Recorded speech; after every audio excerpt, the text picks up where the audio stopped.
Salut tout le monde, merci beaucoup d'écouter cet épisode de Sans Présentation. Encore une fois cette semaine, vraiment content que vous soyez là. Si jamais vous aimez les épisodes, n'hésitez pas à laisser un like, n'hésitez pas à commenter, n'hésitez pas à partager, faire des affaires pour que les dieux des algorithmes fassent que plus de gens découvrent le podcast, que plus de gens écoutent, que plus de gens découvrent mes invités. Puis je suis vraiment content, je vous dis ça cette semaine parce que mon invité, c'est quelqu'un de vraiment intéressant que je connaissais pas avant qu'on m'envoie un message pour me dire Hey, il y a ce monsieur-là qui se présente en politique, qui se présente pour Québec solidaire. Et je pense que tu devrais l'inviter au podcast. Il a un background vraiment intéressant, il a travaillé dans plein de domaines, puis il a vraiment une belle vision des choses. Fait que j'ai fait OK, gars, on va voir ça, on va checker. Et ben, ça a été vraiment une belle découverte de ma part, puis j'espère pour vous aussi, ça va être une belle découverte. Fait que justement, hey, partagez. Parlez-en. Dites pas le nom, mais partagez puis dites Hey gars, dans ce podcast-là, il y a des gens cool à découvrir. Certains que tu connais, certains que tu connais pas. Puis Chris, c'est hot. C'est ça le concept. Je vais profiter de mon petit moment de début pour, bien entendu, plugger les habituels. Hein? L'open mic du terminal, les dimanches à 7h30, seulement 5$. Et la nouvelle soirée, les funny lundis au Benelux à Verdun, les lundis au trèfle à Verdun, c'est pas du tout ça. C'est au Benelux à Verdun. Il y a une soirée d'humour au trèfle à Verdun qui est les mardis, qui est aussi très cool. Fait que pour de vrai, si vous habitez à Verdun et vous voulez avoir une belle semaine d'humour, commencez au Benelux, vous allez avoir bien du fun. Allez au trèfle après, vous allez avoir bien du fun. Puis vous allez passer votre semaine à être heureux parce que vous avez vu tellement de bonnes blagues. Mais moi, c'est le Benelux que je dois promouvoir. Donc c'est ça, le Benelux de Verdun. Et je suis vraiment décousu. Fait que au lieu de continuer à dire de la merde et pas savoir ce que je dis, ben je vais vous laisser avec mon invité de cette semaine. On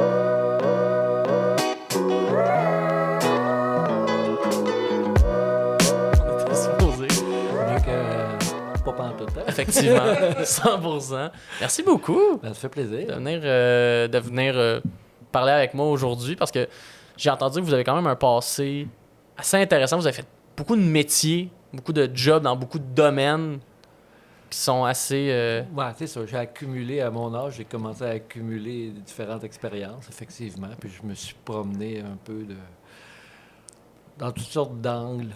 Ce qui fait que des fois, aujourd'hui, en me définissant comme jardinier horticulteur, par exemple, là, Oui. c'est limitatif. Parce Ah ouais? qu'en fin de compte, j'ai fait d'autres choses avant, puis j'ai fait beaucoup de bénévolat. Ok. Fait que je sais pas par quoi tu veux commencer exactement. Ben, on pourrait commencer par jardinier horticulteur parce qu'on dirait que c'est des termes qu'on entend souvent. Tu sais, genre, cette personne-là, c'est jardinier ou tu sais, l'horticulture. Mais c'est quoi exactement? J'ai envie de poser la question. Qu'est-ce que ça mange en hiver? Un horticulteur. Ben, ça mange ce qu'on a récolté durant l'été. Exact. Mais, bon, écoute, jardinier horticulteur, moi, quand je me suis lancé là-dedans, c'était une façon pour moi de revenir à certaines origines. Après, on en parlera peut-être tantôt. Les errements que j'avais faits au niveau professionnel avant. Ok. Puis, en fin de compte, pour moi, ça devenait, pour moi, calme de revenir un peu travailler dans la nature. Fait que pour moi, travailler dans la nature, c'est quelque chose qui me branchait. Déjà que je me définis comme un écologiste depuis très longtemps. Mais là, de travailler comme ça pour dire, on va aller travailler pour faire du jardinage, puis rien que pour moi, ben, ça aurait été partir à mon compte. Ce que j'aurais pas détesté ça. J'aurais pas détesté ça, avoir une serre, choses comme ça.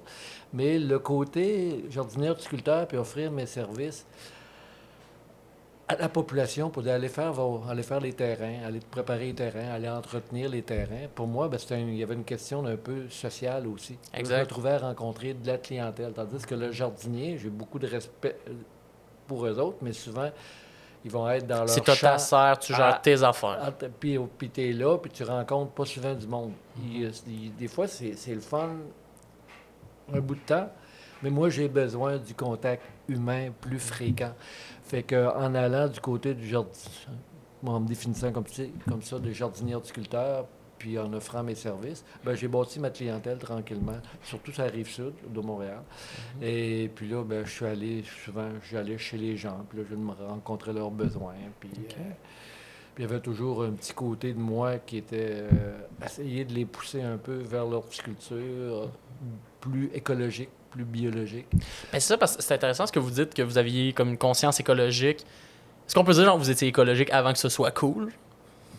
C'est-tu genre Ben écoute, les premières personnes qui ont été écologiques, en fin de compte, c'est écoute, ça peut quasiment monter de 100 ans. Ils n'étaient Oui. pas nombreux parce que déjà, ils voyaient qu'en allant du côté de l'agrochimie, ça pouvait pas ne faire que des bons résultats.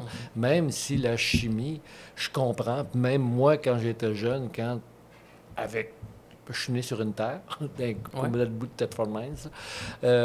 Et puis mon père avait une terre de roche. Fait qu'à un moment donné, une terre de roche? Ben, Qui veut dire, c'est juste pour... une terre de roche, dans le sens qu'il y a du monde qui a de la terre pour cultiver des légumes. Mon père, cultivait des roches. OK! Mais je savais pas que c'était quelque chose. Non. C'est juste pas une bonne... C'est de l'ironie, là. C'est OK. mon père qui définissait ça de même, parce que, fin de compte, c'est dans ces coins-là, écoute, c'est pas des municipalités qui ont des gros historiques au point de vue. C'est comme par exemple Pontbriand, où ce que je suis, là, l'église de Pontbriand a été construite, je pense, en 1900. C'est-à-dire, avant ça, autrement dit, mon père, c'est son père qui a ouvert la terre, colonisé la terre. Fait que là, que tu abattes les arbres, tu commences à cultiver là-dedans, là, puis tu te rends compte que quand tu laboures de la roche. OK, c'est pour ça que mon père, il disait qu'il y avait une terre de roche. C'est pas parce qu'il s'amusait à cultiver de la roche. Non. C'est parce qu'il y a eu beaucoup de terre dans ces régions-là, qu'il y a eu une génération ou deux. Puis après ça, les gens ont dit... Et en fait, on peut rien faire. On peut toujours faire. Là, il reste on arrivait dans les années 1920, 1930, 1940. Il arrivait d'autres choses dans la société québécoise qui ont peut-être offrir autre chose. Si on avait été en 1700, qui a rouvert cette terre-là, on aurait probablement trouvé une culture qui aurait été adaptable à ça. En fin de compte, tu n'essayes pas de faire de la grande culture sur cette terre-là, mais tu es peut-être capable d'élever des chèvres, tu es peut-être capable d'élever des moutons. On va trouver de quoi pour survivre. Tu es peut-être capable de planter des arbres, certains fruitiers, parce que tu n'as pas besoin de labourer.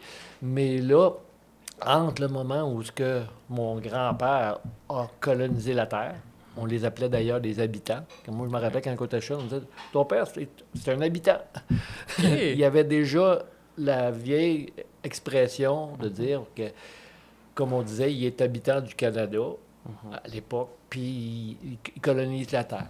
Fait que, donc, moi, au départ, là, je suis parti dans un contexte qui était un peu... du rock'n'roll, là, mais qui était pas drôle. Puis mon père, ben, à un moment donné, on est parti pour on est déménagé.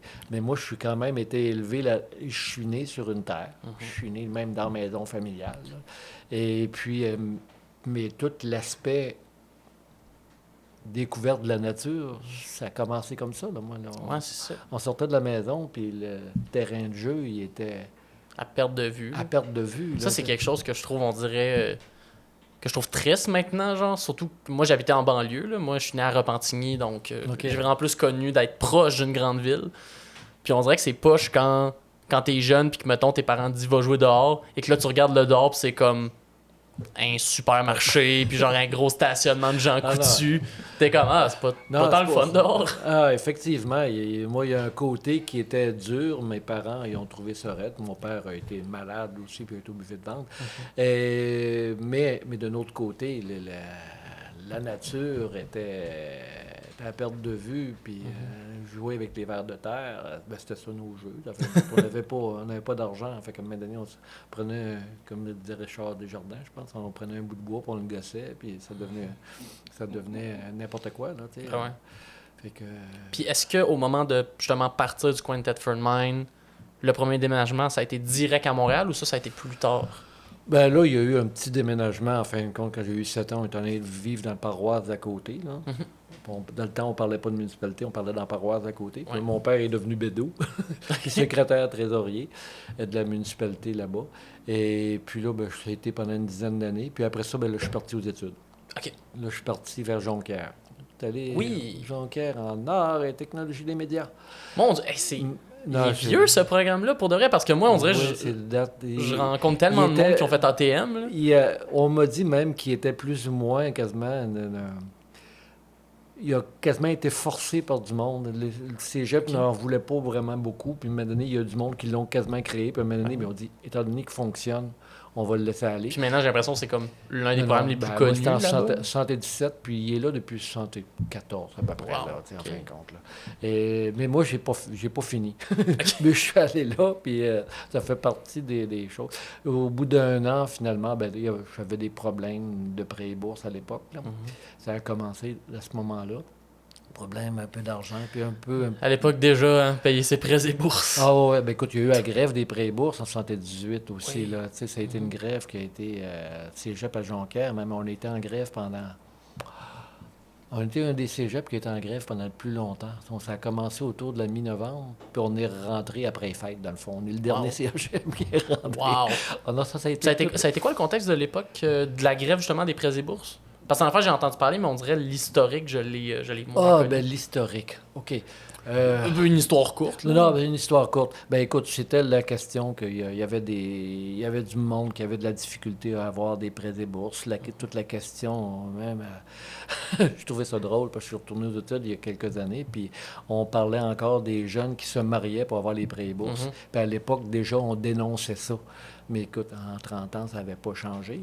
Mais c'était tout un mouvement pour, en fin de compte, obtenir plus de prêts et bourses. Puis le gouvernement, à l'époque, disons qu'il ne nous avait pas reçus avec bravo les jeunes, on va vous en donner. Là. Je me Ouais, c'est rare rappelle, qu'on se c'était fait dire ça. Hein? Jacques-Yvan Morin, à l'époque, qui était ministre de l'Éducation. Je me rappelle encore d'une phrase qu'il nous avait dit. Il dit, quand les jeunes vont arrêter d'aller à l'école en Jaguar, on va croire qu'il y a des problèmes de prêts et bourses. Quelque chose du genre. Il avait parlé de Jaguar. Wow! Fait Oui, que- parce que clairement, tous les jeunes de Jonquière arrivaient à l'école en Jaguar. Là. c'est Ben ça. oui. Là, tu sais. Mais effectivement, il y a toujours eu des riches qui arrivent avec des chars de luxe. Oui, 100%. Mais moi, j'arrivais avec... Mais eux, ils font pas de demande de prêts et bourses. Ils ont Ouais. déjà du cash. Exactement. Moi, j'arrivais avec mon pack-sac. Là, puis, C'est ça. fait que ça a été ça un peu le contexte qui m'a peut-être déjà un peu... Toujours, la politique m'avait toujours intéressé un petit peu de loin, quand j'étais jeune, mais là, disons que ça a commencé à être une plongée dans la politique un peu plus Puis de plus grande. s'engager, en fait, dans le politique. Oui, parce que là, j'étais dans les associations étudiantes là, à l'époque. Là. Mais ça, en fait, j'ai trouvé intéressant, justement, en lisant sur votre carrière, tout ça. Vous avez... Parce que là, maintenant, vous êtes rendu représentant, vous êtes député pour Québec solidaire. Candidat. Non, Ben, merci de... Ouais, c'est ça, c'est que moi, je le colle à l'avance. De faire de la visualisation comme ça. La belle visage aussi. Mais non, c'est ça que vous êtes rendu candidat pour Québec solidaire. C'est ça. Mais avant Québec solidaire, avant le parti, vous avez toujours dit que vous vous sentiez comme un orphelin politique. Oui. Ah ouais. Vous avez, dans les autres partis d'avant, vous aviez comme... J'ai jamais... Ben, remarque, j'avais toujours eu mes préférences à un moment donné. Parce que même durant ces petits bouts-là des années 1977-78, j'ai même fait un petit virage vers la gauche ML, qu'on disait à l'époque. Ça a duré 1 an. On m'a qualifié de révisionniste assez rapidement. Oh, wow. J'étais pas assez radical. Fait que là, à un moment donné, je dis OK, mais j'ai toujours quand même gardé un Ça côté... tente pas de couper la tête des riches, votant. Votant, exactement. Surtout quand on me suggérait quasiment de couper la tête à mon oncle. Là, je m'embarquais pas. Je dis, je l'avais vu bâtir sa compagnie, lui, ici, par quelque part, puis je voyais les employés qui étaient relativement bien traités. Là, pourquoi? Fait qu'il y avait quelque chose d'un peu radical là-dedans. Là. Mais il reste qu'un peu à la même époque, c'est vrai, c'est un peu à la même époque, il y a un gars qui m'avait fait lire le livre Écologie et politique d'André Gorz, Michel Bosquet. Ça, André Gorz, parce qu'il écrivait sous 2 noms. André Gorz, il a travaillé au Nouvel Observateur en France pendant plusieurs années, puis c'est quelqu'un que j'ai trouvé extraordinaire.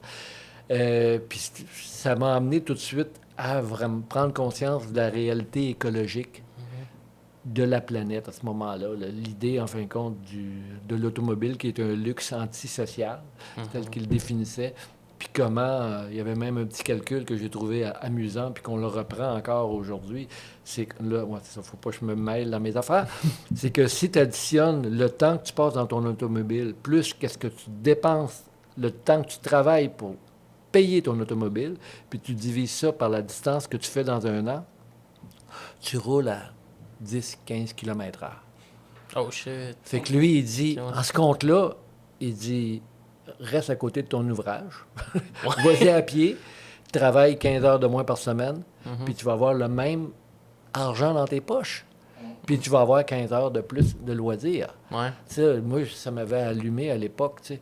Puis là, j'ai toujours eu après ça, gardé ça, mais après ça, pour qui tu votes au Québec après, dans ce contexte-là? Pour qui tu votes, puis après, quelle réalité? En fait, en ce moment, ça se parle de plus en plus. Là. Il y a comme un gros mouvement contre les automobiles. Là.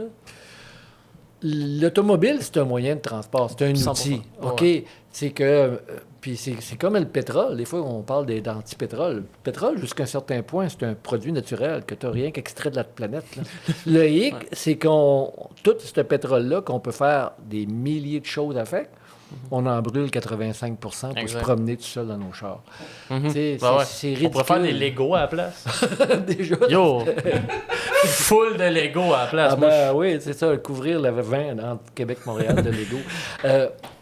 Mais c'est niaiseux, mais j'ai quelque part en Europe, il y a quelqu'un qui a fait une route avec du plastique de récupération. Je suis pas sûr que ce soit une bonne idée, mais il me semble que j'ai vu passer ça sur les réseaux sociaux. Peut-être, mettons, dans des pays où, mettons, il n'y a pas des énormes changements de température. Comme je sais pas si au Québec ça marcherait, là, vu qu'on a tout le temps à gérer le il reste le faire avec de l'asphalte. L'asphalte, c'est un produit pétrolier aussi. Oh oui, c'est pas mieux. Là. OK, fait que c'est pour ça que... Donc, là, c'est pour rigoler un peu. Il paraîtrait que vous êtes humoriste, M. Pelletier. Oui, est-ce qu'il paraît ça là? Les légendes racontent. Fait que j'essaie de mettre mon petit grain d'humour de temps en temps. C'est excellent. OK.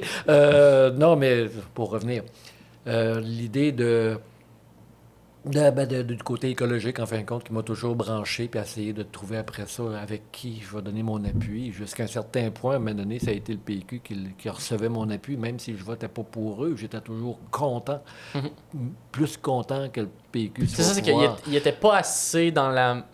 Vous étiez pas assez d'accord avec eux pour faire « je vais vous encourager », mais quand c'était eux, vous étiez comme « ah, au moins c'est eux ». Remarque que si j'ai jamais été dans des comtés, j'ai souvent été dans des comtés péquistes, mais jamais été dans des comtés où ce qui était en danger. S'il avait été en danger, peut-être. Mais là, je me disais, étant donné qu'ils sont pas en danger, j'aime autant peut-être aller encourager un autre parti en arrière. Ouais. OK, j'ai jamais annulé mon vote. Pour moi, c'est quelque chose qui est contre mes principes. Je me disais, quelque part, on vote une fois par 4 ans. Si dis-le au moins en manifestant un désaccord, mais ne reste pas chez vous. Est-ce que vous préférez quelqu'un qui, justement, mettons, quelqu'un qui annule son vote, mais dans le sens, il va juste pas, ou quelqu'un qui annule son vote, mais en faisant, j'y vais, je me pointe, je fais l'action démocratique, mais j'ai pas envie de voter pour aucun candidat, fait que je vais genre... C'est parce qu'il n'est pas compté dans les statistiques. C'est ça, hein? Il est carrément mis de côté. Fait qu'à ce moment-là, ça ne paraît pas dans les statistiques. Ton vote de contestation ne paraît pas dans les statistiques. Si tu veux faire un vote de contestation, à un moment donné, vote pour... J'ai déjà voté pour une partie de la méditation transcendantale. Je le savais qu'il ne rentrerait pas, mais je voulais manifester un désaccord à quelque part. Il y a d'autres fois, j'ai voté pour le Bloc Pot. Les grosses époques. Ils sont rendus où le Bloc Pot? J'en ai aucune. Maintenant que c'est légal. Je pense qu'il y a encore sa liste électorale. Là. Quand tu vas voir au DGEQ, je pense qu'il y en a 22, 23 partis enregistrés. Là. Je pense que c'est... il y a le Bloc... Il y en a un au fédéral et l'autre provincial. Mais c'est juste, je me demande, le Bloc Pot, maintenant qu'il est légal, je veux dire, c'est quoi ta ligne de parti? vous avez gagné. ta ligne de parti. Bien joué. Bien joué. Mais puis sur la question de l'écologie, je me demande, c'est quand que... Parce que j'ai l'impression que c'est très récemment là, qu'on commence à avoir vraiment des politiciens qui se soucient de l'écologie, puis là, je le mets en parenthèse. Qui est un... Comment que disaient les conservateurs? C'est un élément qui compte dans le bureau de scrutin. Là. C'est assez récent. Puis ça. Même là, quand on regarde certains partis, je dis, à part mettre une couche de peinture verte sur leur politique, c'est à peu près ça, l'écologie. C'est loin d'être... Moi, c'est plus l'écologie, pour moi, c'est quelque chose de transversal que tu vas mettre n'importe où. Tu ne mets pas ça juste dans la nature. Tu vas avoir de l'écologie sociale. OK? Tu vas avoir de l'écologie dans à peu près toutes les mesures. C'est une façon d'analyser, d'une façon en mettant un élément central, mais tu mets plusieurs cercles concentriques autour. Mais si tu interviens rien que dans un cercle, les autres ne changent pas. Les autres ne changent pas, puis à un moment donné, donc c'est rien comme un plaster. C'est un peu comme si je prends un exemple vraiment, un arbre dans une forêt. Si l'arbre est malade, tu as beau lui donner un médicament, un engrais, chose comme ça. Si le problème, c'est parce qu'à un moment donné, il y a eu un ruisseau qui a été déversé, puis il y a trop d'eau qui arrive, puis là, il y a continuellement trop les pieds dans l'eau. Ben, à un moment donné, t'as beau lui donner des insecticides pour tuer les bestioles qui mangent son feuillage, Il va jamais. il va jamais se guérir. Puis surtout, C'est ben, comme, à un il y a moment donné- d'autres arbres autour qui vont juste continuer encore plus à mourir, j'ai Ah l'impression. ouais. Fait que c'est pour ça que l'approche écologique, c'est une approche vraiment holistique, qu'on dit dans certains cas, l'approche globale. Là. Fait que c'est pour ça que moi, ça me branche tout le temps. Là. Puis, à un moment donné, ben, Québec solidaire est arrivé en 2006. Quand j'ai vu ça, j'ai pris ma carte de membre. Wow. C'est ça, je suis rentré là-dedans, comme tu m'as dit, je suis rentré là-dedans comme dans une paire de pantoufles. Ah, c'est bon, ça. C'est pour moi, je rentrais, puis à l'époque, le programme n'était pas tout défini, mais ce qu'il y avait comme défini comme programme, pour moi, ça, j'ai dit, c'est ça. C'était comment comme sentiment, justement, de sentir pendant autant d'années, il y a personne, puis là, soudainement, trouver ce parti-là que t'es comme, hey, c'est ça que j'attendais depuis tant longtemps. Ben là, il y avait de l'espoir de me donner d'être capable d'aller plus vite dans des changements après ça sociétal. Là. C'est évident qu'auparavant, j'essayais de mon côté, tu sais, je me rappelle, j'habitais à Longueuil à l'époque, quand il a commencé à avoir des cloches, des récupérations qu'on mettait à quelques endroits dans la ville, puis qu'on pouvait aller mettre nos papiers, notre papier là. Moi, je me déplaçais sur plusieurs coins de rue pour aller porter mes journaux là. On n'était pas des centaines à faire ça. Non, là. c'est ça. On était loin du gros bac bleu qu'on met n'importe quoi dedans. Là. Pour déculpabiliser le monde, tu sais. Oui, c'est ça. C'est complètement ridicule, ça. Ben écoute, c'est correct, le recyclage, mais Mais quand c'est tu encore les regardes mêmes, les c'est trois encore les R, mêmes statistiques que, genre, ce qui finit au final dans un centre de tri, il y a comme... Je sais plus c'est quoi les stats, là, mais plus que 50% qui sont juste jetés après parce que c'est comme, on peut pas recycler ça. Ah, ben je sais pas s'il y a encore du jetage dans les centres de tri, dans les centres d'enfouissement. Je sais qu'en fin de compte, vous avez déjà vu des vidéos où tu vois le courroie, que tout le matériel passe dessus, puis il y a une couple de personnes qui essayent d'enlever une coupe de patente pour trier, puis à un moment donné, ils font des blocs, puis envoient ça en Chine. Puis la Chine ne veut plus l'avoir maintenant parce qu'à un moment donné, le papier, il n'est pas supposé avoir de plastique dedans. Non, exact. Mais c'est ça. Là. Mais encore là, c'est le principe, comme je commençais à dire. Le recyclage, comme ça, c'est le troisième des 3 R. Le premier, c'est de réduire la consommation. Après ça, c'est la réutilisation. Puis après ça, c'est le recyclage. Mais à l'époque, en fin de compte, le gouvernement libéral, ça Charest, je pense qu'il a dit, écoute, donne des bacs bleus à tout le monde, déculpabilisez-vous, faites votre épicerie comme avant. Faites votre épicerie comme avant, puis mettez ça là-dedans, puis remplissez-le une fois par semaine. Mais, ouais. Puis, non, c'est ridicule. Puis là, c'est toujours contaminé. T'sais, on met du papier, du plastique, puis du verre dans le même bac. Fait que le verre, s'il est contaminé, tu le prends pas. Le plastique, s'il est contaminé, tu le prends pas. Puis le papier, s'il est contaminé, tu le prends pas. Mais on ramasse les trois dans le même bac. Ouais. Fait que, puis ça, c'est ridicule, parce que là, on a des usines ici dans le bout de Varennes, Verchères, etc., qui traitent, qui avec du pétrole, fabriquent des plastiques, des choses comme ça. Fait que techniquement, on serait supposé être capable, nous autres mêmes, de le traiter, le plastique, pas être obligé de lui refaire, lui donner une raide encore, puis l'amener en Chine, puis qu'il soit traité là-bas. Pourquoi qu'on n'a pas des usines pour recycler ce plastique-là? Ça, c'est une affaire que je trouve incroyable. Des fois, on dirait qu'au Québec, on envoie des affaires à l'autre bout. C'est un exemple très boiteux, là. Mais moi, il y a quelque chose que je trouve... En ce moment, au Québec, on est comme parmi les leaders dans le domaine des effets spéciaux, des effets 3D, de tout ça. Puis à chaque fois que j'entends parler de ça, je suis comme, hey, les plus gros studios hollywoodiens nous utilisent pour faire de l'animation, nous utilisent pour faire des effets spéciaux, tout ça. Puis je suis comme, OK, mais pourquoi il y a zéro de ça dans notre cinéma? Genre, on est... Comme, en ce moment, là, t'es en train de me dire qu'à 2 coins de rue, il y a parmi les meilleurs studios d'effets spéciaux au monde. Dans notre art, on voit aucunement ça. Je suis comme... C'est ça. C'est à côté! Ils sont là! Non, il y a quelque chose qui fonctionne pas, là, c'est pourquoi que... Moi, je me dis, pourquoi qu'on n'est pas capable de ramasser nos vidanges intelligemment? Ouais, exact. Oui. T'sais, on est supposé être une société évoluée, civilisée, puis on n'est même pas capable de ramasser nos vidanges intelligemment. Tu sais, de l'art dur.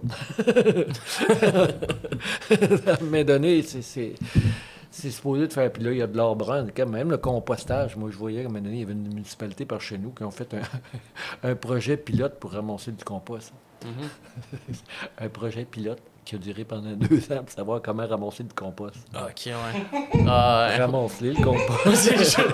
Mais là, en quelque part. Je comprends qu'à un moment donné que... Mais d'un autre côté, il y a des aberrations, là, que je dis, Puis je trouve que ça finit par écœurer le monde, qui finissent par tout mettre ça dans la poubelle régulière. Ben, c'est ça l'affaire, c'est que, parce que moi, je me rappelle, par rapport au recyclage, c'est justement, moi, mettons, ce que mon entourage, que j'entends, qui sont peut-être moins, justement, écologiques, mais qui veulent... En fait, c'est souvent, j'ai l'impression, le monde ne veut pas faire chier, le monde ne veut pas polluer, c'est juste que, justement, on dirait que si c'est pas extrêmement simple, ils vont pas le faire. Puis il faut que le monde se sente aussi, je vais utiliser un beau mot, solidaire avec les autres. Moi, je me rappelle, en fin de compte, parce que, comme je te dis, ça fait quelques années que je suis en horticulture, puis j'essayais de pousser toujours le monde à laisser tomber les pesticides. Mais là, j'arrivais avec du monde. Moi, il me disait, si je mets pas du 2,4-D, crop dicamba, là, ben, il va y avoir des pissenlits, mon voisin va chialer. Fait que là, le monde le mettait pour éviter des chicanes avec le voisin. Puis à un moment donné, même si je charrais, je pense que c'est les années 2003, 4, 5, qui a passé une loi justement sur les pesticides cosmétiques. C'est encore cette loi-là qui théoriquement traîne. Là. Mais en même temps qu'il passe cette loi-là, c'est qu'il éliminait les inspecteurs. Fait que c'était un peu maudit. Là. Mais il reste que je me rappelle, moi, de voir des clients à ce moment-là, dans les journées qui ont suivi, qui étaient heureux.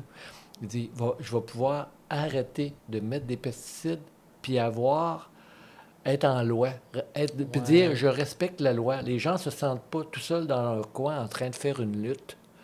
OK? Là, ils se sentent quelque part solidaires, puis dire on va tous dans le même sens. C'est ça. Mais ça ne tient pas.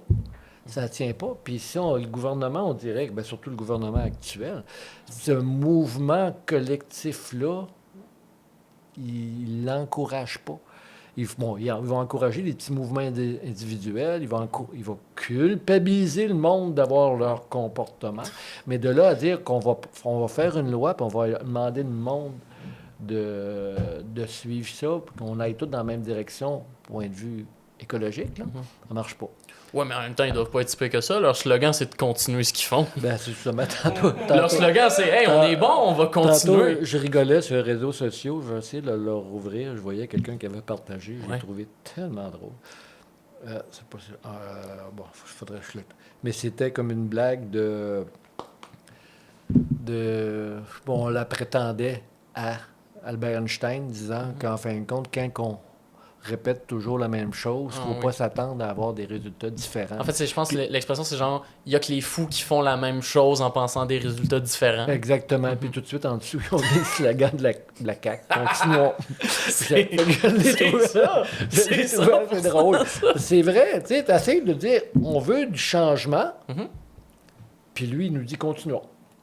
Exact. Ben moi, c'est tout le temps une affaire que j'ai tout le temps trouvé illogique juste dans la logique conservatrice. Puis ça, c'est moi qui sors de l'analyse de mon cul, là. Je suis pas sociologue de quoi que ce soit, là. Mais juste, on dirait qu'il y a de quoi que j'ai tout le temps trouvé un peu drôle dans le fait que des politiciens arrivent et disent on a des problèmes. Puis des problèmes, je veux dire, qui viennent de quelque chose, là. Je veux dire, souvent, un problème, parce que ça vient de choses qui ont soit pas été faites ou qui ont été faites avant. Et là, qui arrive, ben c'est quoi la solution pour régler ce problème-là? Ben, on va faire comme avant. On va faire comme avant que le problème soit... En fait, je pense que leur logique, c'est on va revivre comme avant que le problème soit là. Mais ce qu'ils réalisent pas, c'est que mais c'est ce que vous faisiez avant qui a causé le problème aujourd'hui. Fait qu'on peut pas juste comme retourner en arrière et faire comme si il n'avait jamais existé. Non, mais c'est que ça prend une volonté de changement, une volonté de faire différemment. Puis là, ben écoute, il y a la logique économique, c'est que dans le fond, il ne faut pas qu'il y ait du monde qui perde de l'argent. Mais moi, c'est parce que là, tu m'amènes sur un terrain, comme par exemple avec la pandémie. OK, quand on a vu la pandémie, moi, je trouvais ça hallucinant.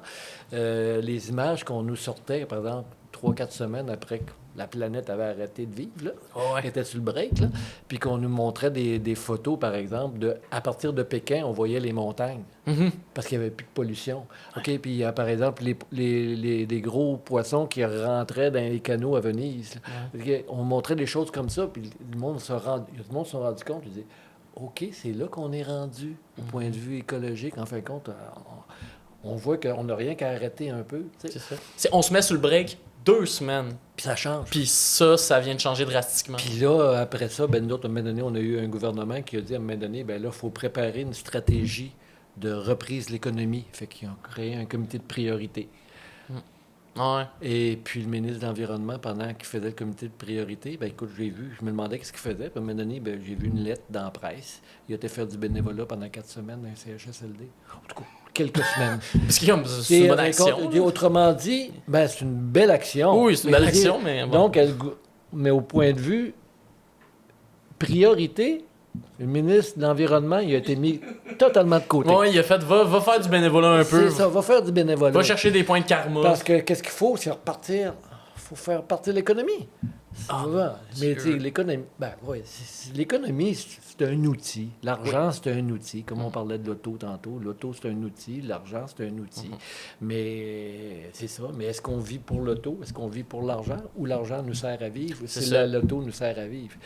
C'est une grosse différence. Surtout, tu peux pas tout le temps utiliser le même outil. T'sais. Exactement. Si tu essaies de faire une maison et tu utilises juste ton marteau, ça va être tough à un moment donné.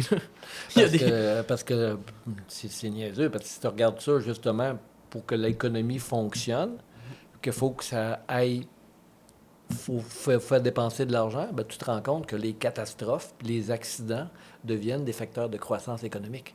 OK? Ouais. Tu arrives, tu as un accident, puis avec des blessés, puis un paquet de tôles brisées, puis ben écoute, ben là, tu viens de donner de l'ouvrage à un garagiste, tu viens de donner de l'ouvrage à un paquet de monde. Fait qu'à un moment donné, les accidents, dans ce concept-là de croissance économique, là, les désastres deviennent des facteurs de croissance. Ben, comme les guerres. Ben les oui. guerres dans l'histoire, ça a tout le temps les plus grands moments de croissance et de prospérité économique. C'était dans les guerres pour les pays qui sont pas comme en train de se faire abattre, là, mais c'est souvent après les guerres que là, soudainement, c'est comme hey, on fait full de cash parce que t'as un pays démoli qu'on est en train de leur vendre plein d'affaires pour qu'ils se réparent. Ouais, là, il y a du monde qui nous entend, ils vont dire ben oui, la pandémie aussi, c'est un facteur fabriqué pour faire fonctionner l'économie. Oui, mais là, oui. ça peut donner du jus à des complotistes, je n'embarquerai pas là-dedans. Non, vraiment pas. Mais il faut quand même être conscient que, oui, il y a des compagnies dans le milieu pharmaceutique qui en profitent. C'est être capable de faire la différence entre est-ce que des gens ont profité d'une situation? Oui, il y en aura tout le temps. Mais est-ce qu'il y a des gens qui ont créé une situation pour en profiter? Exactement. Là, c'est un monde de différence. Très belle nuance. On va bien continuer l'entrevue. Si on s'était accroché là-dessus, au monde aurait eu des problèmes. Si ça aurait fait comme la pandémie, vous voulez dire l'invention des Chinois? Ah ben écoute, quand je l'ai entendu hier, c'est Éric Duhem vendredi soir. C'est Éric Duhem vendredi soir. Je pense qu'il a parlé de la grippe chinoise. Je pense que c'est vendredi soir. En tout cas, il y a un conservateur que j'ai entendu dernièrement, je pense que c'est Éric Duhem vendredi soir, qui a parlé de la grippe chinoise. Oh my God, c'est incroyable ça. Mais en décolle, là, je me rappelle dans un festival, à un moment donné, qu'on a fait avec l'école, on se faisait transporter. Dans ce festival-là, c'est quelqu'un qui... parce que nous, on n'avait pas de lift entre notre hôtel puis la salle. Et à un moment donné, on revenait de la salle pour aller à l'hôtel et on a jasé avec une des conductrices et on a découvert qu'elle était 110% conspirationniste. Ah ouais. Et vraiment, mes conspirationnistes niveau étaient à Ottawa. Ah ouais. Quand il y a eu les camionneurs. Et ça a été... C'est qu'il y a comme de... Ben... Tu sais, t'y crois pas, tu sais qu'il y a comme de quoi que ça va vraiment pas bien, mais c'est fascinant à écouter comme discours. Ah non, c'est évident que moi... Ouais, Puis d'un autre côté, c'est un peu comme certains polémistes aussi, à quelque part. Ouais. Souvent, ils vont se servir de situations réelles intolérables. Mm-hmm. OK? Puis c'est à dénoncer. Mais c'est les solutions pour réparer ça qu'ils ont que là, ça veut. Puis des solutions comme actuellement qu'on nous demande de revenir complètement en arrière, puis de faire rentrer le privé. Je ne rien contre le privé, j'en suis un. Jardinier, horticulteur, j'étais privé. Mais de là à dire que faut... C'est la solution au système de santé. Le système de santé, ça a comme ça... Ouais, non, c'est ridicule. Pas d'allure, là. Mais là, je me demande justement, ça a été quoi qui vous a poussé à faire le move entre j'ai ma carte de membre, je suis impliqué politiquement, et faire, vous savez quoi, je me présente? Ben là, il y a des concours de circonstances. J'ai toujours poussé pour que ce soit quelqu'un d'autre. Les autres élections, on me disait pourquoi tu y vas pas, Benoît, pourquoi tu y vas pas. Puis je disais toujours que c'était mieux. Puis entre autres, je trouvais par exemple que c'était mieux de quelqu'un de plus jeune, peut-être une femme, je dis. Puis là, cette situation-là ici, ben disons que on n'a pas eu de problème. Parce qu'on arrive, on est un des premiers avec avoir 125, quasiment 125 candidats confirmés. Là. Mm-hmm. Mais il reste que Disons que c'est au niveau des choix, c'était pas évident. Puis par nous autres, peut-être parce que c'était un comté qui était affronté Jolin Barrette, c'était pas évident. Ouais, ça, plus, vous êtes là. dans le même Et comté puis que là, Jolin moi, Barrette. je me dis, OK, pourquoi pas? Parce que là, je me dis, je suis jeune depuis plus longtemps que les autres, comme je disais tantôt. Là. Et puis, pas parce que tu es jeune que tu as des idées jeunes. Ça, je vais peut-être le démontrer aussi avec mon concurrent. Ben, je veux dire, Et le puis- meilleur exemple de ça, je me rappelle, aux dernières élections fédérales, il y avait j'étais sur Mont-Royal à ce moment-là, et il y avait un candidat, je pense que le candidat le plus jeune que je voyais sur les affiches, c'était le candidat conservateur, et le gars avait de l'air d'un incel. Pour le vrai, le gars, là, je vais pas dire son nom, là, mais c'est genre, ce gars-là avait de l'air de quelqu'un qui passe ses journées derrière un ordinateur à insulter des femmes sur Internet, là. Ah ouais. C'était ça le look du gars. Et c'était comme, ça prouve que les jeunes sont pas tout le temps progressistes. Ben, exactement. Comme là, par exemple, nous autres, à Québec solidaire, comme c'est là, techniquement, on aurait 35% des voix du 18-34 ans, si ma mémoire est bonne. Mais il y en a aussi. Parmi les jeunes, il y a 30% qui appuient la CAQ aussi. Là. Exact, ben oui. OK? Puis c'est pour ça qu'à un moment donné que le débat doit être là. Mais c'est que parmi ma génération, il y a encore, je pense, une certaine croyance. Ben, je dirais pas même une croyance, parce qu'au contraire, genre avec eux autres, c'est qu'il y a un certain confort, puis qu'à un moment donné, que peut-être Québec solidaire peut être, dans certains cas, insécurisant pour eux autres. Parce qu'il y a une méconnaissance, parce qu'il n'y a pas de dialogue. Pas de dialogue. Il y en a, on essaye de le créer, puis c'est encore de plus en plus facile. Et moi, je me promène maintenant, puis quand je dis que je suis Québec solidaire, j'ai plus un mouvement de recul en me disant, il y a un couteau caché dans le dos, là, lui? Non, mais écoute, il y a une dizaine d'années, je veux dire, je me suis fait traiter de communiste dans une ville à côté de chez nous. Là. Mais là, aujourd'hui, non, il y a une crédibilité, mais il reste qu'on est encore vu comme un parti de licorne, etc. Mais de l'autre côté, quand je regarde les licornes, puis je regarde, par exemple, la CAQ, les conservateurs, excusez, mais quand on me dit que, en économie, on a le concept aussi de la main invisible du marché. Oui. OK? Fait que, entre les licornes, la main invisible du marché qui va changer les choses, j'ai dit lequel des deux qui est le plus d'un vape. De la fantaisie. Dans la fantaisie, là. Nous autres, OK, c'est quoi les licornes? C'est de rêver. Puis c'est de rêver à un monde meilleur, puis de rêver peut-être à des solutions qui peuvent paraître fantaisistes. Puis la main invisible du marché, c'est tu investis en espérant que justement la somme d'argent va faire que ça va se mettre à fonctionner, puis que le marché fonctionne par lui-même. Un marché qui a montré tant de fois qu'il était capable de marcher par lui-même. Hein? Ah oui. Surtout quand tu as certains politiciens qui l'orientent aussi dans une direction bien précise. À un moment donné, ils disent c'est le même que ça marche. Ben oui, c'est le même que les lois sont faites pour que ça marche. Exact, c'est ça. Ouais. C'est ça. Fait que là, les lois, écoute, il faut les changer. C'est pas compliqué. Il faut pas continuer. Voilà. Faut pas que. Oui, 100%. Puis justement, vous avez glissé un mot rapidement là-dessus, mais vous êtes dans le même comté que Simon-Jolin Barrette, qui est en ce moment élu, qui est en ce moment au pouvoir. Est-ce que c'est quelque chose de quand même stressant de savoir que vous arrivez dans un comté où il y a déjà un membre élu, puis surtout un ministre? Si c'était stressant, à ce point-là, je serais ailleurs. C'est vrai, c'est un bon point. C'est mon coin, puis je me dis, ailleurs, c'est où? Puis je vais rencontrer quoi? Mais donné, les changements, il faut les faire où est-ce qu'on est. C'est évident que si je voulais absolument gagner, puis j'aurais été dans un comté gagnable, ça, c'est facile. Je me serais pété les bretelles en me disant, j'ai gagné. Ouais, mais t'as pas été battre où ce que t'es. C'est ça. Tandis que là, moi, je le vois de même. Je dis, à quelque part, c'est... il y a du monde qui me reconnaissent, qui me connaissent au départ. Puis là, ils me disent, Benoît, tu te présentes en politique? Je dis, oui. Et puis là, à un moment donné, je leur parle de Simon-Jolin Barrette, à un moment donné, puis là, j'ai l'impression, il me dit, c'était courageux. J'ai dit, ben oui, c'est vrai que Simon, il va être dur à battre. Là.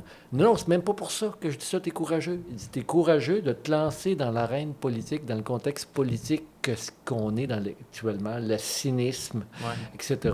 Puis au contraire, il dit, bravo, je suis content que tu aies le courage d'amener des idées adverses, là, d'autres idées. Fait que c'est dans ce sens-là qu'il me disait courageux, c'est même pas... C'est même pas Jolin Barrette. Jolin Barrette. Parce que là, encore là, Jolin Barrette, on dit il va rentrer à plat de couture. Tu regardes les statistiques, théoriquement, là, il y a un peu moins de 50 %. Ça veut dire qu'il y a une personne sur deux qui ne veut pas voter pour lui. Ouais, c'est ça, exactement. OK. Puis ça, ce qu'ils disent dans les sondages. Puis dans les 1 sur 2 qui veulent voter pour lui, il y en a beaucoup qui disent j'ai-tu le choix? Ouais, ça, il n'y a personne d'autre. Il n'y a personne d'autre. J'ai l'impression que c'est souvent ça. Fait que, non, c'est que pour... Fait que moi, ça m'a, au départ, je me disais, ben, dans quelle galère que je me lance? Je me dis ça encore une fois par jour, en général. Mais pour d'autres raisons, parce que c'est de la logistique, c'est de l'ouvrage, c'est de la job. Là. Mais de nos côtés, non. Quelque part, j'ai des idées à amener. Puis le monde sont contents qu'on amène des idées. Puis, quelque part, lui, il a un bilan à défendre. Ça fait 8 ans qu'il est là. À un moment donné, il vient défendre ton bilan, mon homme. Puis, puis moi, ben, je vais amener mes idées, puis on les confrontera. Exact. Mais là, de notre côté, en tout cas, quand je regarde la conception de la démocratie qu'ils ont, comme par exemple, M. Legault n'était pas au débat de vendredi soir, débat jeunesse, organisé par l'INM Le Devoir, l'Institut Nouveau Monde. Ouais.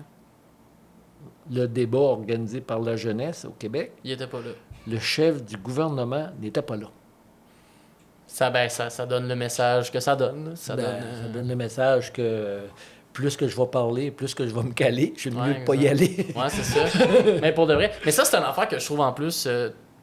mais que je trouve tellement terrible parce que, justement, moi, je rentre dans cette tranche d'âge-là, les jeunes. Là, on est en démocratie. Puis on dirait que... Tu sais, mettons, l'époque, justement, où est-ce que Québec solidaire, on parlait que c'était comme le parti des jeunes. On dirait qu'on dit tout le temps ça avec une espèce de sous-entendu de « Ah, c'est le parti immature. » C'est le parti... Immature? Mais on dirait que ça venait avec ça. On dirait que c'était comme « Ah, c'est un parti de jeunes, fait que c'est un parti qui sait pas comment gérer ça de la politique. » C'est comme... Ben écoute, moi, j'ai le goût de dire, puis j'ai le goût de dire à ma génération, c'est quand vous êtes arrivé dans les années 70, 60, 70, là, en fin de compte, vous avez mis le PQ au pouvoir. OK, mais c'était un parti de jeunes. Tu sais, toute l'élection, de toute la gang qui a été élue en 67, il n'y en avait pas beaucoup qui avaient de l'expérience politique là-dedans. Là. Puis ça a changé les choses. OK, je le reconnais. C'est pas parce que je suis pas péquiste que je suis pas capable de reconnaître non, tu regardes l'histoire du PQ. Puis le monde, on dit, notre génération a rêvé, puis on a amené un parti au pouvoir. Tandis que là, les jeunes, ils rêvent, mais on n'est pas assez nombreux pour que la génération qui nous a précédés, on passe par-dessus. Ouais, c'est OK? ça. Je dis on, tu veux, je m'associe aux jeunes. C'est un peu ça. Là. Jeunes plus Puis, longtemps. à quelque part, je ne veux pas arriver culpabiliser les boomers non plus. Là. Non. OK? Parce que... Mais d'un autre côté, puis c'est un peu normal, puis je le vois avec ma clientèle, même assez âgée, des fois, plus que tu vieillis en âge, plus que tu rentres dans un certain confort. Ouais. Et puis... mais c'est que là, présentement, ce confort-là, on dirait qu'il est en train de faire en sorte qu'ils ne voient pas que les rêves des jeunes sont en train de tomber puis sont en train de un peu de se décourager. C'est qu'en fait, on dirait qu'on passe... J'ai l'impression des fois que le sentiment de ma génération, puis même, mettons, celle qui est juste après moi, là, ceux qui vont plus rentrer, mettons, dans la trentaine, tout ça, des fois, on dirait c'est l'impression du... Vu qu'à cause du baby-boom, justement, il y a comme tellement une génération plus vieille qui, malheureusement, prend le dessus, la majorité, la génération de la jeunesse sent qu'elle n'aura jamais sa place. Parce que c'est comme, dans le nombre, on va tout le temps être perdant. Ça, là, on est tout le temps perdant. Je veux bien faire attention quand on jase de ça, parce qu'effectivement, c'est une réalité, mais je ne veux pas antagoniser. Parce que moi, quand je rencontre beaucoup de gens de ma génération, là, on dirait que, écoute, le gouvernement, regardez les publicités qu'ils ont faites durant tout l'été. Il y a tellement poussé pour essayer de dire, regardez, on va vous donner ça, on va vous donner ça, on va vous donner ça, on va vous donner ça. Et puis... puis à banaliser les problèmes écologiques. Fait qu'à un moment donné, les gens vont, à un moment donné, ils prennent les informations ce qu'ils peuvent. Comme c'est là, le gouvernement, ils disent qu'ils sont pragmatiques, eux autres, en écologie. Je dis, oui, c'est ça, là. Moi, ça m'énerve, ça. C'est parce qu'à un moment donné, oui, c'est bien beau le pragmatique, mais à un moment donné, il y a une crise écologique. Puis, est-ce que la population... Puis encore là, oui, il y en a beaucoup qui l'ont vu. Parce que des...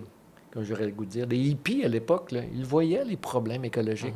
Puis sont encore là, mais... C'est comme c'est là, c'est qu'il faut aller chercher l'alliance avec eux autres à ce niveau-là. Et puis en même temps que les jeunes, parce que je vois des jeunes aussi insulter des boomers. Là. Oui, 100%. Ça m'énerve autant. OK. Ouais, parce qu'à un moment donné, c'est que quand tu vas te retrouver, par exemple, dans une situation où ce que tu as travaillé toute ta vie, puis là, tu es enfant à ta retraite, choses comme ça, ben, tu tombes sur un certain beat smooth, là, j'aurais le goût de dire. Quelque part, à un moment donné, que tu as mérité, tu as travaillé toute ta vie, chose de même. Là. Fait qu'à un moment donné, quand on te demande après ça de faire des gros efforts parce qu'il y a une grosse crise qui s'en vient, tu le regardes deux fois. Fait qu'à un moment donné, mais il y a un dialogue, là, que c'est pas avec la CAQ qu'on l'a, le dialogue. C'est ça, exactement. C'est vraiment pas avec la CAQ qu'on l'a. Moi, je pense qu'avec QS, on peut l'avoir, ce dialogue-là, mais comme c'est là, la CAQ, tu regardes, tout ce qu'ils font, c'est pour sécuriser leur vote acquis auprès des boomers, puis s'ils réussissent à garder ce vote acquis-là, ça va là. Puis c'est allé jusqu'à refuser d'aller à un débat organisé par la jeunesse vendredi soir. C'est ça. Tu sais... Mais c'est fou, là. C'est fou totalement. Je viens de l'apprendre, j'avais vu le débat jeunesse, mais j'avais même pas remarqué ça que le gars était pas là. Puis, je veux dire, ça fait 100% du sens, là. Ben, écoute, c'est comme, on me l'annonce, mais je suis pas surpris. Non. Je suis pas été surpris qu'il soit. Ouais, c'est ça. On m'aurait fait réaliser qu'il est là, puis j'aurais fait « Ah ouais! » il a osé. C'est évident qu'il se serait fait clencher. Là. Ben oui, 100%. J'écoutais les questions. Je l'écoutais en partie. Là. Puis j'écoutais les questions. Puis je me dis certaines questions. Je dis, qu'est-ce qui aurait répondu à ça? T'es pas capable de répondre. Je voulais parler d'un autre chemin de carrière que vous avez eu, qui était chauffeur de bus. Ben ça, c'est mon métier actuel. C'est votre métier actuel? Chauffeur de bus dans quelle région? Ben dans mon coin, autour de Mont-Saint-Hilaire. OK. Ben c'est chauffeur d'autobus scolaire. En fin de compte, mon corps rajeunissant, comme je disais tantôt, m'a donné disons que le dos commence à trouver ça difficile des fois. Fait que il y a quelques années, puis en même temps, j'avais l'impression d'avoir fait le tour du jardin. À un moment donné, quand tu parles de certaines plantes, à un moment donné, quand ça fait 15-20 ans que tu parles de la même plante, à un moment donné, tu as le goût de faire d'autres choses. Hein. Fait qu'il y avait un petit... Mais j'aimais encore ça. En fin de compte, je trippe quand je grimpe des arbres au printemps pour tailler les pommiers, puis que c'est une structure d'arbre. Je regarde ces arbres que ça fait 30 ans que je garde, que je taille, puis que la forme qu'il y a, je l'entretiens. Je trouve que je trippe, là, tu sais. Mais, à un moment donné, à quatre pattes à terre, ramasser des mauvaises herbes, 5 jours par semaine. Je suis plus capable. Fait que là, j'ai cherché d'autres choses à faire il y a quelques années. Puis maintenant, j'ai pensé à ça, aller conduire des autobus scolaires. Ben, c'est go. Fait que j'ai suivi ma petite formation que mon boss m'a donnée. Et puis là, je suis chauffeur d'autobus scolaire depuis ce temps-là. Puis, fait que là, je combine un peu les deux. C'est chauffeur d'autobus à quel niveau? Est-ce que c'est tous les niveaux? Oui, bien ça, les horaires sont faits de façon à ne pas être obligé de multiplier le nombre de bus. Fait que c'est pour ça que les jeunes du primaire vont commencer à 8 heures. OK, parce qu'on ramasse les jeunes du primaire, puis après, tu ramasses les jeunes du secondaire, puis les autres commencent à 9 heures. Fait que tu fais toutes les batchs, en fait. C'est ça, je fais des fois 2-3 circuits le matin. C'est lesquels qui sont les plus désagréables, ceux du primaire ou ceux du secondaire? Ça dépend des heures. Non, disons que les jeunes, l'après-midi, malgré qu'il y en a beaucoup qui restent au service de garde, mais les jeunes, l'après-midi, des fois, après leur journée, les plus jeunes du primaire, pareil que ça court pas mal. Les ados, c'est ça, c'est plus la question que de temps en temps, il ne faut pas que tu en oublies parce qu'ils s'endorment. Ah ouais? Ouais. T'as-tu déjà eu à en gérer un de t'es rendu au parking des bus, puis il y en a un qui est endormi encore. Il y en a une fois que je l'ai réveillé. À un moment donné, je me doutais un peu, puis là, j'ai un micro. Moi, j'ai pris mon micro, puis je l'ai réveillé. Oh, wow. Mais il y en a déjà un de mes amis chauffeurs que lui, il avait un minibus, puis il en courait grand. Son dernier, il devait le débarquer à Saint-Hyacinthe. Puis il le voyait pas. Puis il dit, il me semble qu'il n'est pas embarqué tantôt. Puis lui, il reste à Sainte-Madeleine. Puis quand il a reculé dans sa cour à Sainte-Madeleine, le jeune s'est dit, hey, tu vas pas débarquer! C'est qu'on remarque qu'il n'a pas été oublié parce qu'on fait toujours le tour des autobus. Puis c'était un ado quand même. Là, c'était pas, là. Les primaires, tu fais plus attention. Là, ouais, c'est ça. Tu veux pas que tu veux pas juste rentrer chez vous et réaliser enfant disparu puis t'es comme ah shit, il est dans mon char. Non, ça c'est les jeunes, c'est les petits du primaire, c'est un peu ça, c'est surveiller plus la sécurité, surtout quand ils rentrent, surtout maintenant avec des maternelles 4 ans. Là. Oui, un autre projet. Là, ça. disons que c'est petit 4 ans pour prendre l'autobus. Là. Ouais. T'as beau dire qu'on les assume, là, mais des fois, il y en a qui embarquent puis qui, ils n'ont pas marché beaucoup dans leur vie, là, en fin de compte, ou bien ils sont gênés, puis là, ben écoute, puis là, ça pleure dans l'autobus, puis là, la maman est restée dehors. Ouais, c'est ça. Puis là, ben, ça doit être quelque chose, là, de gérer la première ride de début de primaire d'un enfant, là, que lui, pour la première fois, il réalise « Ah, fuck! » De façon générale, ça va bien. OK, Comme je te dis, là, je te parle des fois d'un cas qui m'arrive une fois de temps en temps. Mais quand ça arrive, ça arrive. Il est là, puis il est en panique dans l'autobus, puis là, tu es sur la route, là, puis tu roules. Là, fait que, non, c'est ça. Là. Habituellement, il y a d'autres jeunes autour. Puis là, maintenant, s'il faut, tu arrêtes sur le bord de l'autobus, puis tu t'en vas le voir, choses comme ça. Là. Mais non, mais c'est un beau... Écoute, c'est une belle job. Moi, j'aime bien ça. Là. C'est une belle relation. Puis établir le contact avec eux autres. Là, puis même les ados. Là, moi, j'ai une complicité aussi à établir avec eux autres. Là, puis de la surveillance. Parce que l'ado, des fois, c'est de l'intimidation qu'il faut que tu surveilles. Puis, y a-tu déjà eu des cas d'intimidation que vous avez pu comme voir dans l'autobus ou... J'essaie de la surveiller vite. Puis j'essaie d'inviter le monde à m'en parler rapidement. Comme je me rappelle, l'année passée, à un moment donné, il y avait une situation que je voyais là en arrière. J'ai dit, oh, palais, que c'est pas clair. Là. OK, à un moment donné, quand est arrivé, la fille a débarqué une des dernières. Puis là, j'ai mis mon bras en voulant dire, enlève tes écouteurs, faut que je te parle. Et puis là, j'ai dit, est-ce que ça va? Ce que j'ai vu tantôt, j'ai l'impression que tu es en train de faire intimider. Ah, non, on s'amuse. Ben j'ai dit, OK, tu me dis que tu t'amuses. Mais si c'est de l'intimidation, parle-moi-en. Pour moi, j'accepte pas ça, puis je vais intervenir, puis je suis capable d'intervenir sans intervenir en imbécile aussi. Écoute, elle m'a regardé, puis elle a dit « OK ». Puis j'ai l'impression qu'elle m'a aussi parlé d'un jour suivant, parce qu'il y a eu un paquet de jeunes que leur attitude a changé un peu par rapport à moi, en voulant dire « Hey, on peut compter sur lui, on peut lui faire confiance ». J'ai trouvé ça le fun. C'est pour ça qu'à un moment donné, il ne faut pas avoir peur, surtout les gars, à un moment donné, quand il y a des gars qui se comportent en imbéciles, il faut le dire. Exact. Il faut arrêter de regarder les filles et de dire « Ah, c'est pas drôle ce que tu as vécu. Hein, » Non, mais pourquoi tu n'as pas parlé au gars quand il disait qu'il était un imbécile?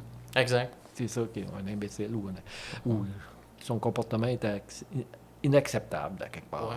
Parce que dans mon temps, c'était ça pas mal qui se passait. Mais aujourd'hui, il y a 10 ans, quand j'ai commencé à conduire les autobus, là, c'est une belle évolution que j'ai vue. Comme le dernier banc en arrière, là, c'était pas des gars nécessairement qui s'assoyaient. Puis là, je voyais qu'il y avait des filles qui se battaient pour avoir le dernier banc. Puis il y a des gars qui disaient « OK, prends-les! » Wow! Okay. Fait qu'à un moment donné, je disais il y a un changement positif qui est fait. C'est encore un peu une hiérarchie, le dernier banc en arrière, là, mais c'est pas une hiérarchie rien que mâle. En fin de compte, il y a des filles qui sont capables d'aller se battre, puis les gars, ils laissent aller. Ils laissent aller. À un moment donné, ils font... Mais c'est que tu sens que c'est une hiérarchie juste égale à égale de... Oui, c'est ça. sais, on va faire les bombes, mais c'est plus une question de genre, t'es une fille, je suis un gars. Ah oui, Tu vas pas en arrière. C'est ça. Ça veut pas dire, comme je te dis, qu'il y a encore l'égalité parfaite. Là, Ah non. on est loin de là, mais il y a quand même une avancée, puis on est fiers. Moi, en tout cas, je suis fier du mouvement féministe, de tout ce qu'il y a eu du mouvement féministe qui a amené la situation vers là. C'est parfait. Là. Effectivement. Une autre question que je me demandais, c'est quoi le quotidien d'être un candidat politique? Parce qu'on dirait que, tu sais, on se l'imagine... En fait, on dirait que j'ai de la misère à m'imaginer c'est quoi la vie quotidienne de quelqu'un qui fait « je me présente en politique, je suis en campagne ». Je la découvre jour après C'est jour. ça, hein? Disons que j'avais beau avoir été déjà sur le comité électoral des autres candidats ou candidates qu'avant moi, il reste que c'est des prises de conscience. Moi, Alexandre Leduc, on avait vu une formation, il nous disait, vous allez voir, il y a des flashs qui arrivent tout le temps. La première fois que tu vois une photo sur ta photo sur un pamphlet, la première fois que tu vois la photo sur la pancarte, ça te rentre dedans. Effectivement, c'est un peu spécial.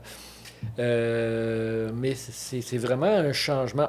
Tu te rends compte qu'il faut que tu fasses attention des mots que tu utilises. C'est pour ça que là, le podcast, j'essaie de me contrôler. Ouais, je tiens à dire, si moi je dis des niaiseries, ça n'implique pas Monsieur Landry, c'est moi qui est un humoriste calme. Alors, ben écoute, il y a des mots de même. Là, je suis allé la semaine passée dans une assemblée, puis qu'il y avait des agriculteurs, puis j'ai utilisé un mot qui a mal passé. Ils m'ont fait ça signifier. Puis là, je me rends compte que c'était correct, qu'est-ce que je voulais dire, mais il était mal encadré, OK? Fait que c'est souvent ça de même, là. Je veux pas entrer dans une langue de bois, mais il reste qu'il faut que tu apprennes à parler pour te faire comprendre, pour que le plus justement possible, pour éviter qu'on parle d'autre chose que tu voulais parler, dans le fond. Exact, ouais. OK. Fait que ça, c'est une première réalité. Deuxième réalité, ben je me suis rendu compte que souvent, tu rencontres du monde, puis tu dis tu veux leur donner le programme de Québec solidaire. Puis finalement, tu te rends compte que non, ils ont quelqu'un qui veut être élu, ils veulent me parler. Fait que là, je me rends compte qu'il faut que... On va prendre ton mot de tantôt, il faut que je me ferme la gueule, puis j'écoute. Il faut apprendre, parce que là, le monde a l'impression que il y a quelqu'un enfin qui peut m'écouter. Ouais. Fait qu'à un moment donné, c'est de recevoir aussi. Si je veux aller représenter le monde, il faut que je sache les écouter. OK? C'est pas rien que de les... Mais de toute façon, tu convaincs personne. C'est la seule chose qu'on peut faire, en fin de compte, c'est d'établir un dialogue pour créer éventuellement une ouverture à ce que la personne aille plus loin dans sa découverte. Puis qu'est-ce que le monde m'amène aussi, là, en fin de compte, ça va dans les deux sens, ça, là. Parce qu'il y a des réalités, beau dire que je représente plein de monde, là, il y a des choses qu'à un moment donné, venez m'expliquer qu'est-ce que vous vivez. Mais c'est qu'on connaît pas les réalités de tout le monde. La réalité de tout le monde. Fait que ça, philosophiquement, c'est un peu ça, le quotidien que j'apprends à maîtriser de ce temps-là. OK. Le reste, ben, il y a des aspects techniques, nono. C'est un peu lié à de la bureaucratie. Il faut que je fasse signer une centaine de signatures. Ça, c'est bien correct pour éviter qu'en fin de compte, qu'il y ait des plantes vertes qui se présentent. Là. C'est la façon de le caricaturer. Parce que dans le fond... pour qu'il y ait des candidats, moi, c'est le même que je le comprends. Le DGEQ me demande de ramasser 100 signatures dans le comté. Fait que je vais les ramasser, les 100 signatures, mais c'est de l'ouvrage quand même. Là. Exact. Puis pourquoi ramasser 100 signatures? J'ai déjà que mon parti qui m'appuie, qui tout le reconnaissent, parce que c'est une technicalité, mais c'est des petites choses, mais c'est de l'ouvrage. Mais en même temps, il faut que tu le transformes en disant, comme là, moi, je ne suis pas encore été dans un centre d'achat pour dire, je fais signer tout le monde. Là. Comme c'est là, ça m'a été une occasion pour aller voir plein de monde que je connaissais, puis jaser avec eux autres. Fait que ça a été une occasion de même. Mais c'est drainant. Puis là, ben, il y a toute la préparation des pancartes, la préparation de l'installation des pancartes, la préparation des... Là, je vais être inscrit à 3 débats. Fait que là, il faut que je me prépare à ces débats-là. Fait qu'il y a beaucoup de préparation technique comme ça. Puis c'est ça, les bénévoles qui arrivent, il faut savoir où les placer, choses comme ça. Puis là, tout dépend. Comme là, nous autres, on est quand même une petite équipe assez réduite. D'ailleurs, que tu connais une des membres de mon équipe. C'est pour ça que je suis là, d'ailleurs. Exact. Mais le pire, c'est je pense que c'est officiellement le premier podcast où l'invité m'a été comme proposé, que l'invité a fait, parce que je vous connaissais pas par avant, puis Puis justement, elle m'a contacté, elle a fait « Hey, j'ai cette personne-là, Benoît Landry, super intéressant, qui a vécu telle affaire, il se présente à Québec solidaire. » Puis j'ai fait... Tu sais, au début, je me posais la question, tu sais, je me demandais un peu par rapport à moi comme podcasteur, puis comme je dis, j'étais un humoriste cave, là, j'ai pas de prétention. Pas super. Mais j'ai pas de prétention politique ou que le podcast, tout ça. Mais on dirait que je me suis quand même posé la question de inviter un candidat de tel parti, est-ce que ça m'oblige à en inviter de d'autres partis? Mais finalement, j'ai réalisé, pour moi, je vais inviter du monde qui ont des trucs à raconter puis qui ont des choses intéressantes à dire. Peu importe, l'affiliation politique. Ben, tu inviteras Simon. Ben oui. Regarde, pourquoi pas? Tiens, Simon, tu viendras nous jaser. Viens me dire pourquoi t'aimes pas ça, les trans. Je sais, bien sûr. Je sais que. Ouais, il y avait eu à un moment donné un gros. OK, parce que je sais qu'en fin de compte, il avait passé une loi là-dessus. C'est qu'il a voulu passer une loi puis il l'a retiré après quand il a vu que. Parce que je serais pas capable de dire. Je vais peut-être le cas, je suis en train de le défendre. Je suis peut-être pas capable de dire autant qu'il est anti-trans que ça. Non. Okay? Je veux pas. C'est l'exagération. Comme j'ai humoriste cave, politicien qui est capable de dire les choses comme elles devraient être dites. Parce que justement, c'est des sujets très polarisants. Oui, vraiment. Qu'on est capable de partir dans les extrêmes. Puis quand on part dans les extrêmes, il n'y a plus de dialogue. C'est pour ça que là, moi, dans des situations de même. Oui, tu as une question? Oui, j'ai une question. Ben oui. Préparer un débat, c'est comment? Est-ce que tu prépares juste avec un argumentaire, plus dans le contre-argumentaire? Est-ce que c'est en parallèle? S'il y avait un vrai débat, ça pourrait peut-être être ça. Mais les débats, c'est que de la façon dont je vois l'organisation se préparer, là, c'est que souvent, c'est des présentations de différents candidats. Fait que, par exemple, on va nous parler... j'en ai un à l'UPA, là. OK, fait que... Puis là, j'ai pas eu tous les contacts. M'excuse. J'ai pas eu tous les contacts de fait, là, mais ça va être... Bon, présente un peu le gros de ton programme. Puis là, ça se peut qu'il y ait peut-être des échanges avec les autres candidats, je ne sais pas trop, puis tu vas avoir des questions du public. Fait que ça, c'est le côté peut-être plus à l'UPA, là. Je sais qu'il y en a un qui est organisé par la Chambre de commerce le 20 septembre, que là, ça, c'est le classique, c'est le gros débat habituellement qu'il y a chaque année, à chaque élection dans Bordeaux. Et puis là, c'est qu'il y a une rencontre qui va avoir lieu une semaine avant, puis qu'on va déterminer des thèmes. Puis qu'on va y voir de quelle façon un peu fonctionnement.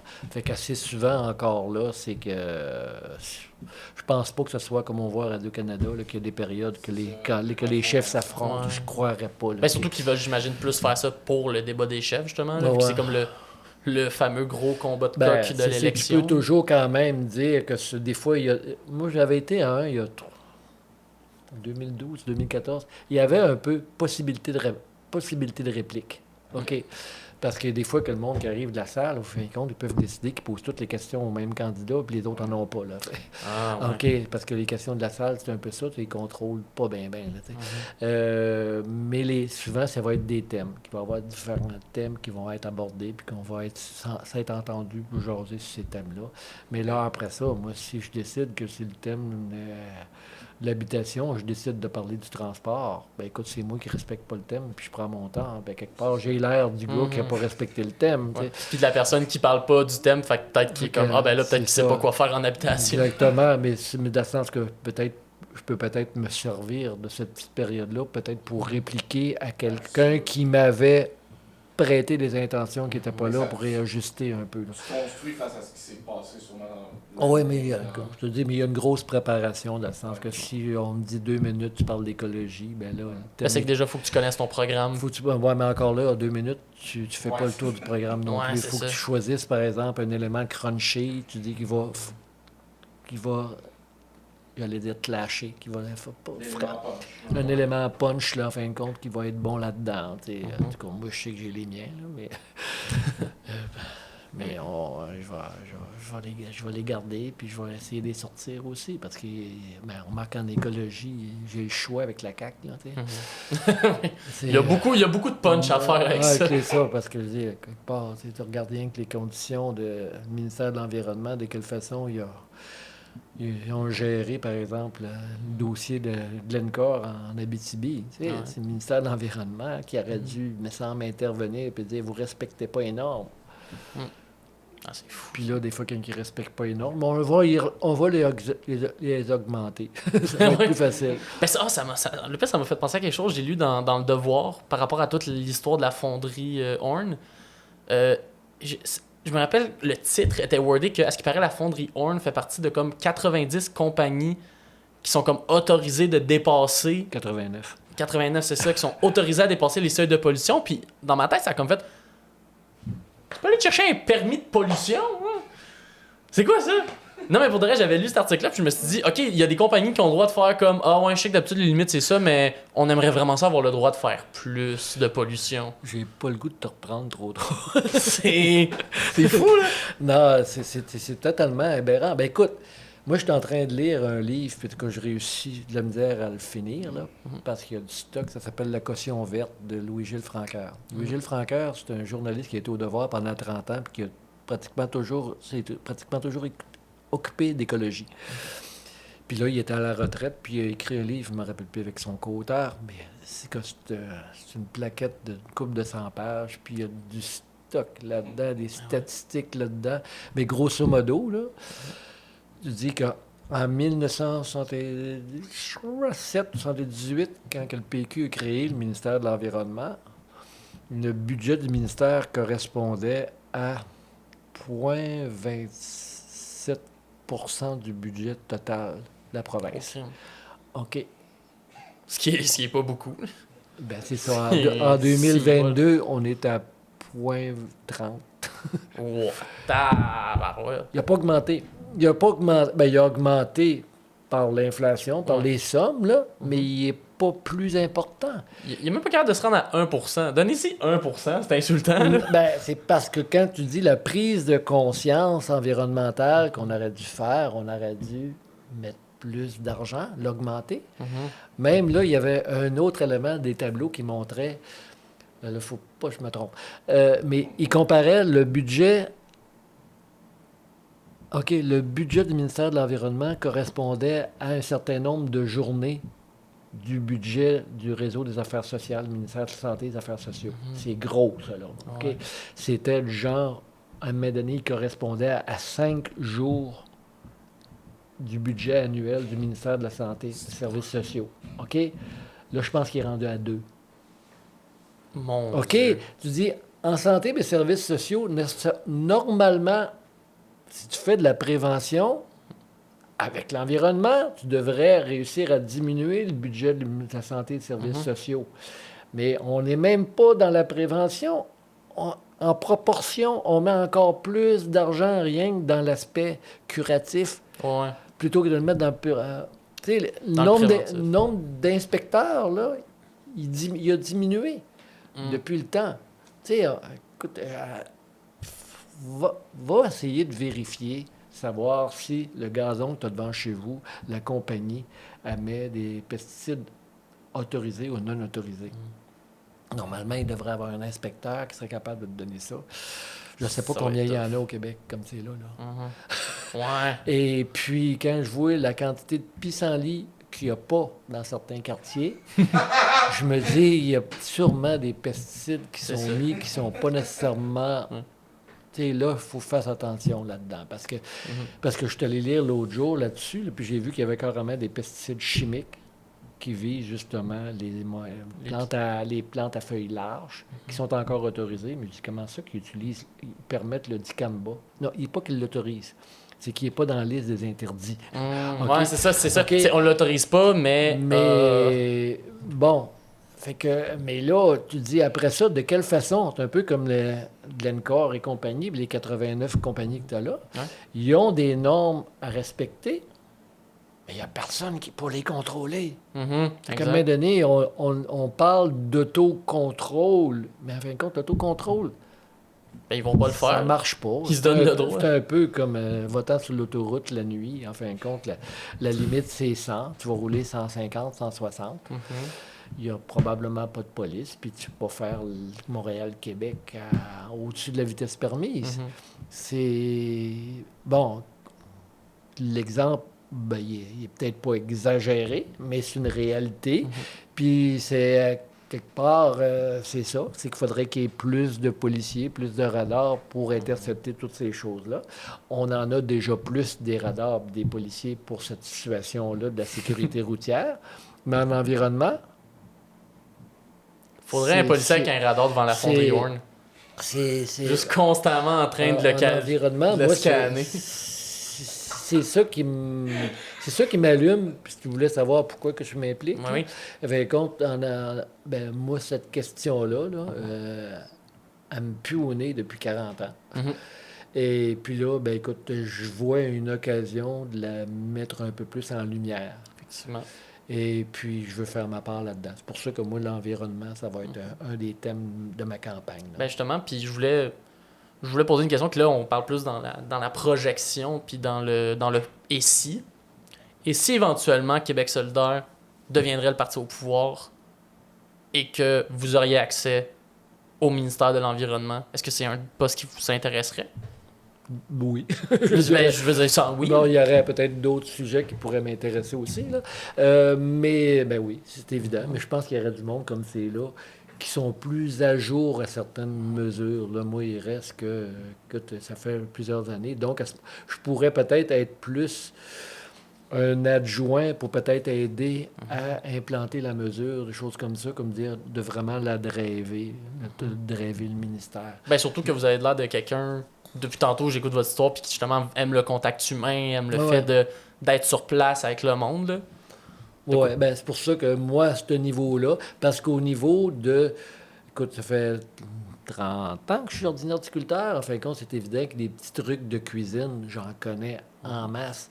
Mais disons que ça fait un certain nombre d'années quand même qu'au niveau de la mise à jour de toutes les données statistiques, des choses comme ça, là, disons qu'il y a du monde pas mal mieux placé présentement, comme par exemple Alexandra Zaga-Mendez, qui est une présidente qui se présente dans Verdun.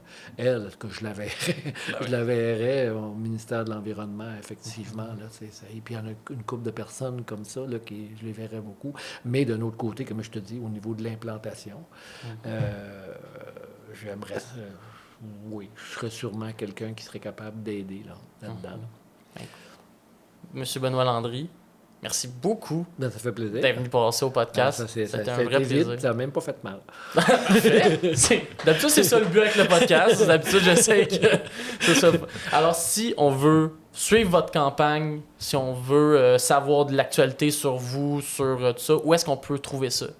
Moi, je fais compte, comme c'est là, dans Bordua, j'ai une page Facebook qui est mon classique. Là. C'est Benoît Landry, candidat Québec solidaire, là, à ce moment-là. Si vous dites Benoît Landry, candidat, vous devriez aller rapidement sur ma page. Sinon, écoute, je vais essayer justement de prendre la place dans les médias un peu locaux durant la campagne. Et puis là, j'espère qu'il y a des gens qui vont écouter ton podcast. J'espère aussi. Écoutez, merci beaucoup. Ça fait plaisir. C'est un plaisir. Simon-Jeanin Barrette, you're next.